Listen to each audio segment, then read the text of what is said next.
샬롬 반갑습니다. 하원 기도입니다. 오늘은 구약 마지막 순서입니다. 인생의 가장 우선순위라는 제목으로 구약의 마지막 세 권을 보겠습니다. 짧은 말로는 학습말이라고 합니다. 여러분은 인생의 가장 우선순위가 무엇입니까?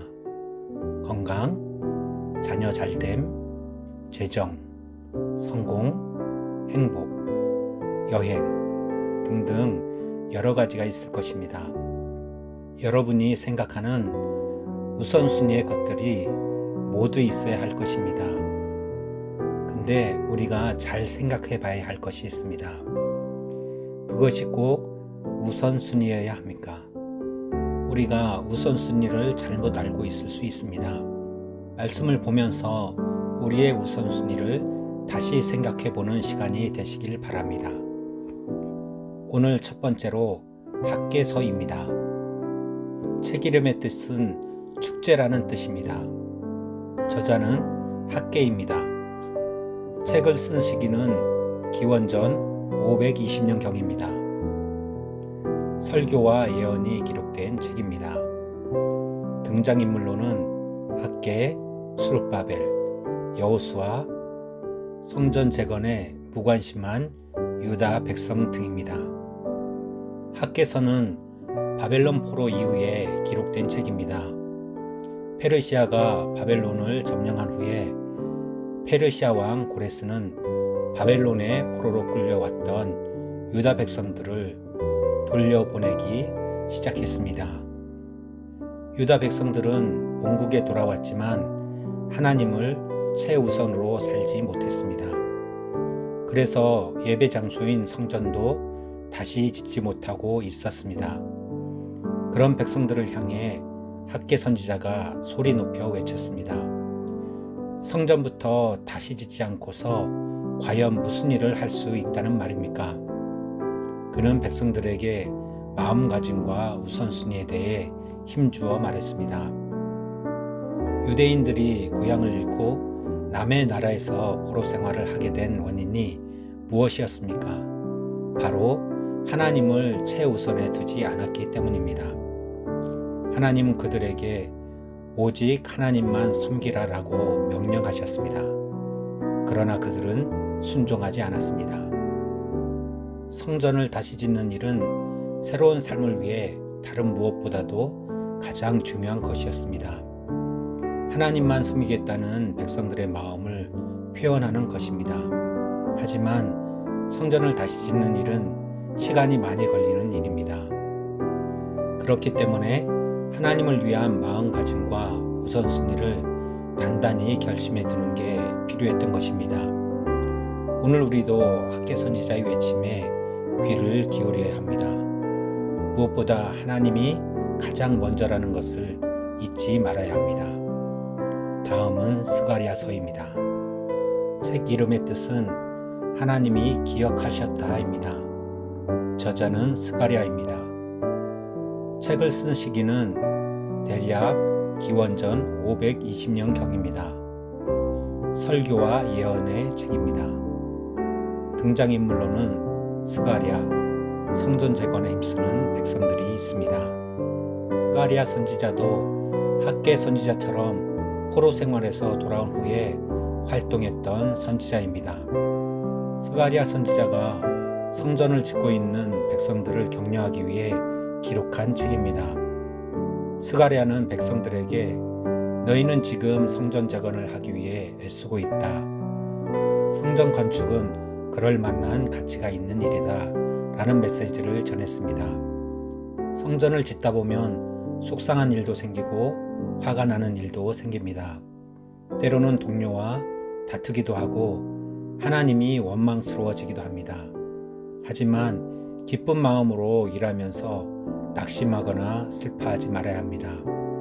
성전 재건이 하나님께 얼마나 큰 기쁨이 되는 일인지, 얼마나 가치가 있는 일인지 알면 좋지 못했던 마음과 일들이 전부 사라질 것입니다.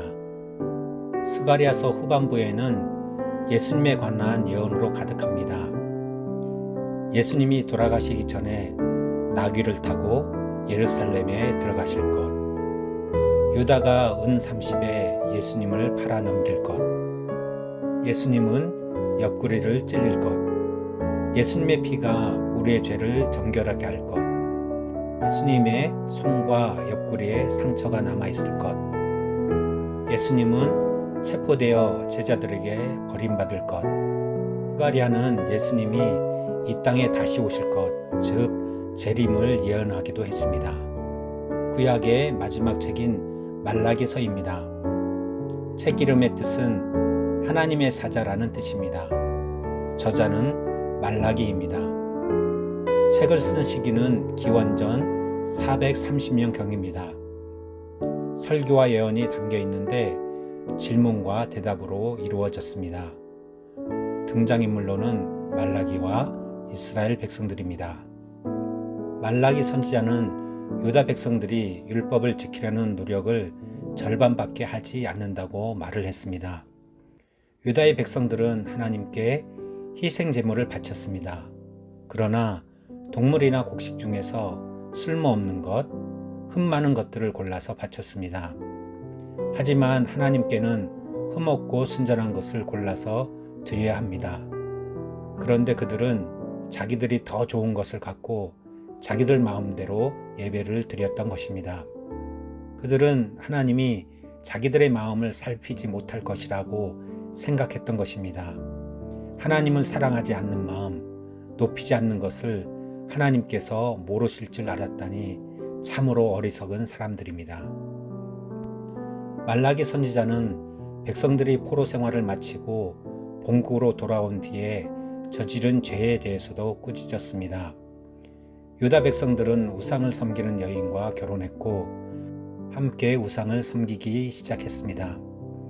말라기는 백성들에게 자기 행동에 대해 책임을 져야 한다고 강하게 말했습니다. 말라기 이후에 예수님이 오시기까지 약 400년 동안은 하나님께서 어떤 선지자도 어떤 말씀도 보내지 않으셨습니다.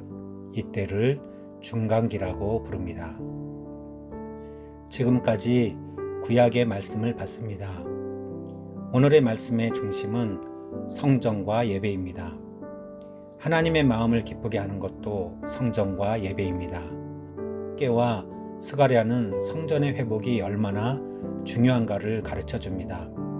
깨는 오직 하나님만 섬기고 성전 회복하는 데 일념할 것을 말합니다. 스가랴는 이스라엘이 성전 재건하는 데 수고하라고 하셨고 성전 건축은 그럴 만한 가치가 있음을 강력히 선포했습니다. 말라기 선지자는 예배의 중요성을 말합니다. 하나님께 예배할 때 거짓이나 꾸밈이 없이 거룩하게 예배할 것을 권면합니다. 말라기는 이스라엘 백성들의 죄까지 언급합니다. 하나님을 떠난 죄는 하나님이 가장 싫어하십니다. 우리는 오늘 말씀을 귀 담아야 합니다. 우리는 성전을 잘 세우고 있는지 봐야 합니다.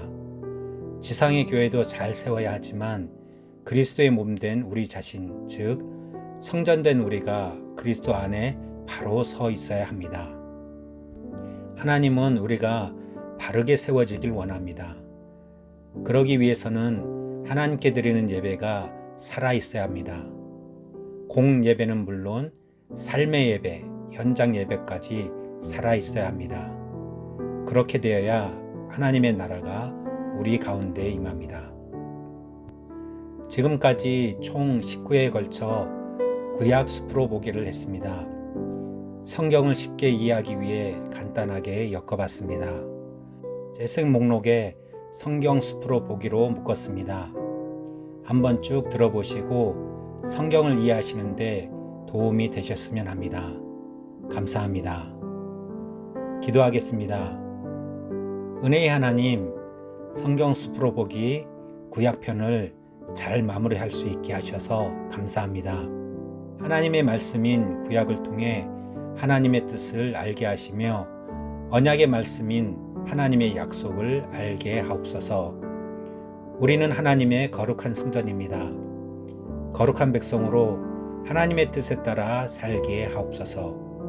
하나님과 만남의 장소인 예배를 소홀히 하지 않게 하시며 모든 예배 때마다 주님을 만나게 하옵소서.